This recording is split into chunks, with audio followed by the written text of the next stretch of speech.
자, 이번 시간 이제 해독에 대한 얘기를 좀 해보겠습니다. 디톡스인데요.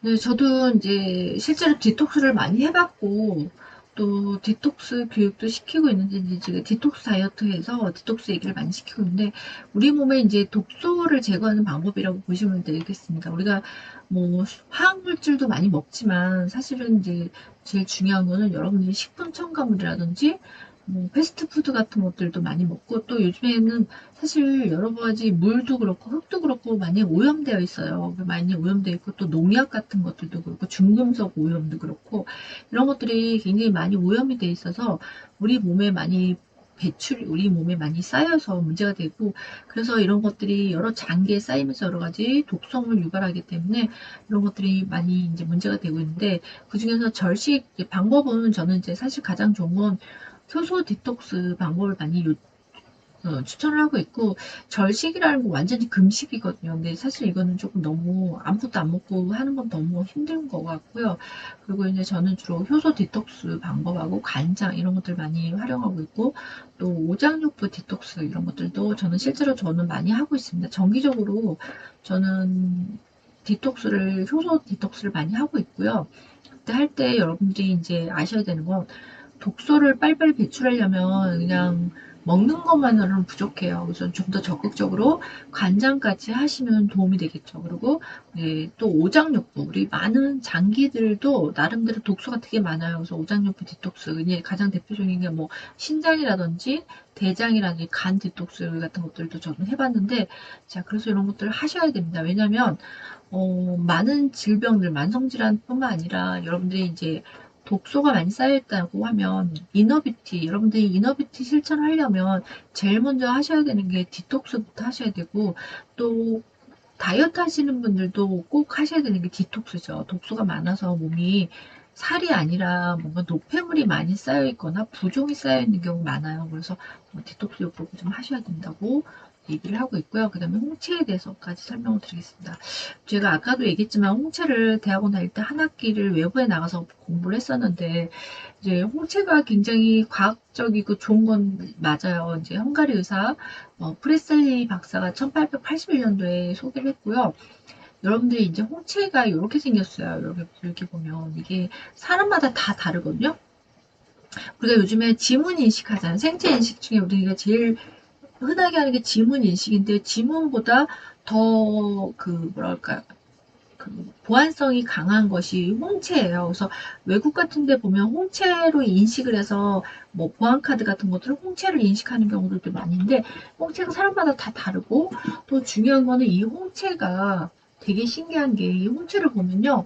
이 사람이 과거에 어떤 질병을 앓았고 어떤 수술을 했나 그다음에 현재 어떤 질병이 진행이 되고 과거 이제 미래에 어떤 질병이 진행이 될 건지 또 이 사람이 어떤 화학 성분이 불균형이 있는지, 중독이 있는지, 내분비 장애가 있는지를 이 홍채의 모양을 보고 다 판단할 수 있는 거예요. 그래서 굉장히 정확한 진단이 된다는 거죠. 특히 지금 현대의학이 현재의 질병은 잘 진단하지만 미래까지 잘 진단하지 못해요. 물론 이제 뭐 요즘에 유전자 같은 것들을 보고서 이 사람은 앞으로 몇 프로 어떤 질병이 올 거라는 것들을 조금 간접적으로 예측을 하지만 그거보다도 더 정확하게 미래를 조금 어떤 질병이 올 건지를 예측하는 것이 저는 이제 이 홍채 진단법이라고 생각이 합니다. 홍채 치료가 아니라 홍채 진단이에요.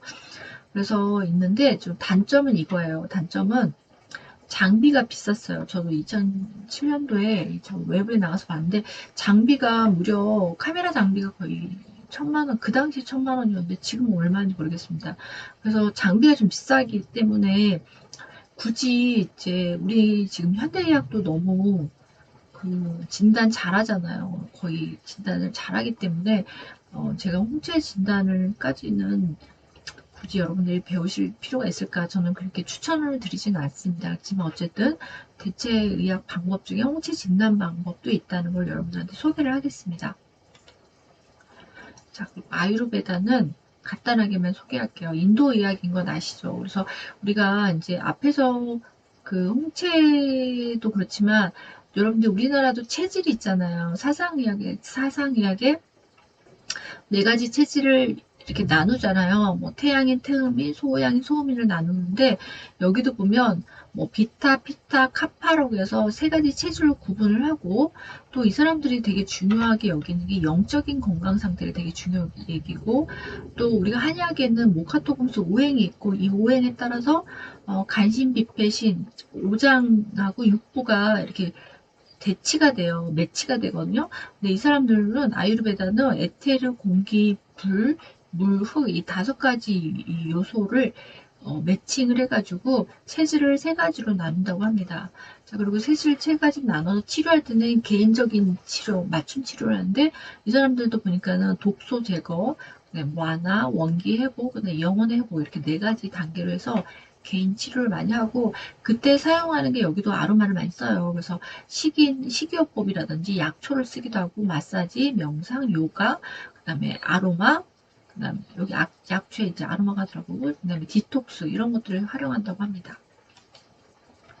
자, 컬러 테라피는 컬러 테라피를 조금 설명까지 요거 좀 하고 마치겠습니다. 자, 컬러 테라피는요, 우리가 요즘에 흔히 뭐 퍼스널 컬러 상담, 심리 상담이 아니라요. 우리가 빛이 가진 에너지, 이거 빛은 에너지거든요.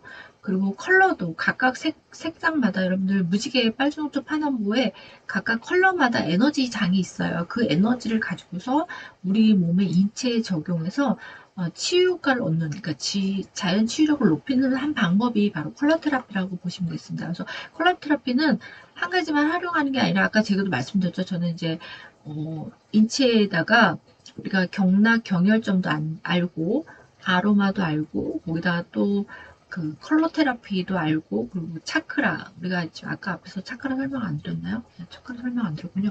그런 것들을 다 융합해 가지고 하는 방법을 하고 있고요. 그래서 이렇게 뭐 색채를 갖고 할 수도 있고 아니면 저는 이제 아로마를 갖고 할 수도 있고 해서 색채와 아로마를 융합해서 이렇게 하는 방법이라고 보시면 되겠습니다.